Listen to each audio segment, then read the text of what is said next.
Yo, yo, yo. If you take Wild Guns and Sunset Riders, merge them together, throw them into the cyberpunk time, you get this game, Neon Inferno. Shout outs to the devs on giving me an early key for this game. I've had a time. Basically, I'm not going to give you some crazy mad in-depth review because I've actually only got just under 6 hours into the game. So this ain't going to be a crazy, super in-depth, mad, lore-driven everything review. This is just going to be my thoughts and whether I think Neon Inferno is worth it or not. Let's start with the visuals. This is pixel art standard. This is the levels that I've been talking about for ages, that pixel art should be on this standard. This game does not look a mess. The backgrounds, the foregrounds, the characters, everything looks really good when it comes to the pixel art of this game. Nothing looks overly messy, and some pixel art games can get really rough around the edges and look really odd, but this one just keeps it quite clean. Yo, shout out to the artist on this game. You've done a really good job, especially in some of the cutscenes. Now, pixel art cutscenes are usually just some slideshows, really, and some words coming up. They really went nice with the detail on the pixel art on the cutscene. So, shout outs to the artist. The game looks really good. It still has that retro vibe, but brought into the modern cyberpunk era. All the levels feel different per se, apart from maybe a couple. It seems like we're fighting in the same type of building, but everything really looks good. I have to give kudos to the artist again. I really like this pixel art style. I think it's really cool. Now to the gameplay. Bro, I got smoked in this game. I got smoked. Now, this is a shoot 'em up game, and it's obviously very different from a beat 'em up game, but they still have the side-scrolling feel, but it's very different. I got smoked, bro. I got absolutely smoked. And it weren't just get to the boss and get smoked. I got smoked within the level, start at the level, mid-level, end of the level. I got smoked. This one here is challenging. This one took me a while to really get down the control scheme and the buttons to know what's really going on. You cannot take your eyes off it. You can't. You gotta be looking at every part of the screen the whole time. Bro, I was playing this on normal and getting smoked. There is some challenging aspects to this, but it's really good. And then overcoming the odds is really, really rewarding.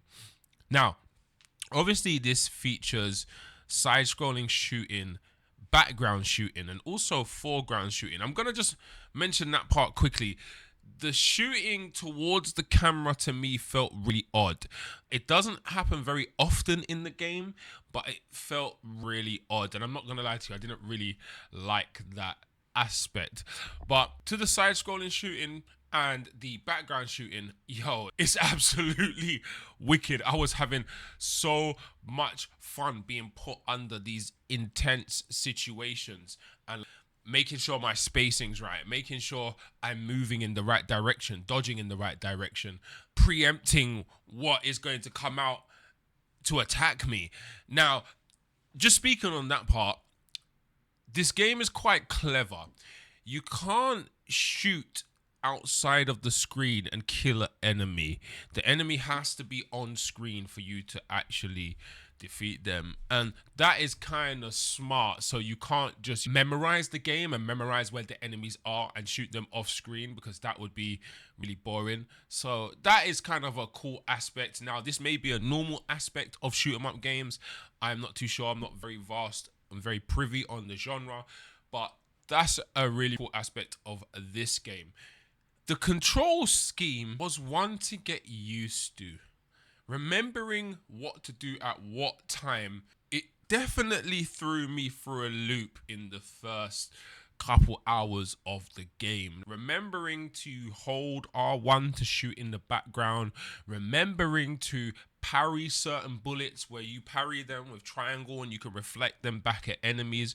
Remembering that when you want to parry bullets in the foreground, to reflect them to the background, you've got to parry, hold the button, and then hold R1, aim it at the person in the background and shoot. There's a lot going on in the control scheme. It's not just move right and left and press a button. There's a lot more going on, and it makes the game a lot more interesting. I feel that if it was just side-scrolling shooting and it didn't have these little intricacies in its control scheme, obviously the whole background shooting as well, it wouldn't be as great.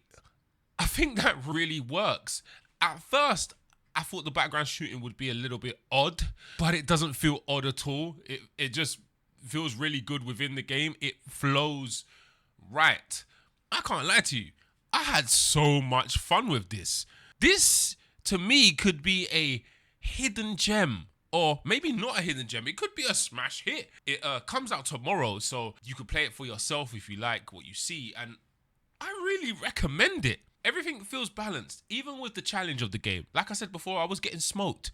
But it didn't feel like it was an impossible game or feel like the game was cheating me in any way.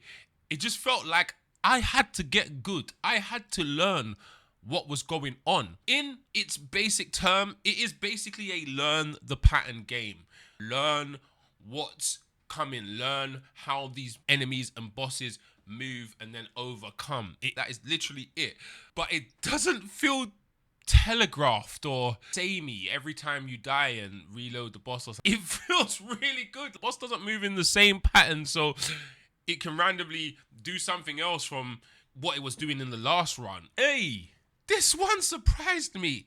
I like it a lot more than I thought. Now, seeing the game, I always thought it looked really cool. Shout out the male character in the game, the Jin Kazama from Temu. Don't know why they went with this Jin Kazama design, but I like it a lot more than I thought. It weren't challenging, frustrating where you didn't want to play it. It was challenging and you wanted to continue to play it because you wanted to overcome the odds. And this was just on normal, people. It was just on normal.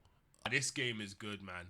This game is really good. Neon Inferno definitely surprised me. And I ain't gonna lie to you, I definitely recommend picking up this one. If you like shoot 'em up games and you also like challenge, I think this one is for you. I definitely think it's for you. Trust me, man. Really cool game.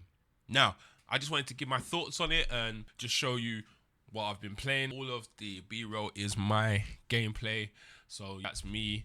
If you see me getting smoked, I'm getting smoked. Simple as. If I were to give this game a score, I would give this game a solid 8 out of 10. Now, it's not mad crazy long. There isn't loads and loads of levels as well. So you can defeat the game in a sitting. Just like a beat 'em up, you can complete the game in a sitting. I think it's just right because the hours will farm via the challenge. And bro, I ain't even touched hard mode. And I don't know if I will. I may do it as a stream, but I don't know if I will. Neon Inferno, man. Brilliant. Absolutely brilliant. Solid game. Really good fun. And I can't even speak properly, but I definitely recommend it for the people who like shoot 'em up games and the people who like challenge. I definitely recommend it. Anyway, my name is Face. That was my quick review on Neon Inferno. Catch me playing this at launch. I should be doing a live stream and that. Comment section on what you think about the game so far. Let me know, all that jazz, and let's have a conversation in the comment section. And if you're feeling this type of content, hit that subscribe button, hit the bell, get the notification, all that. MPZ gang, we in the building. My name is Face, and I'm signing out. Peace.